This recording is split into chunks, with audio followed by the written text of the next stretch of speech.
গাজায় নজিরবিহীন গণহত্যা এবং ভারত জুড়ে মুসলিম নিপীড়নের প্রতিবাদে বিক্ষোভ মিছিল করেছে ইসলামী আন্দোলন বাংলাদেশ ভোলা জেলা দক্ষিণ। আজ বৃহস্পতিবার রাত ৯টা ৩০ মিনিটে চরফ্যাশন খাসমহল মসজিদ থেকে এই বিক্ষোভ মিছিলটি অনুষ্ঠিত হয়। বিক্ষোভ মিছিল শেষে বক্তারা বলেন, ইসরায়েল চুক্তি লঙ্ঘন করেছে, এই দায়ভার ইসরায়েলকে নিতে হবে।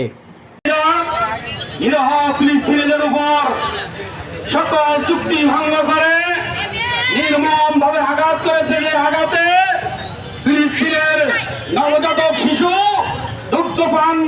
এ সময় বক্তারা আরো বলেন, অতএব সকল ধর্মের মুসলমানদের প্রতি বিশেষ অনুরোধ থাকবে ইসরায়েলি পণ্য বয়কট করতে।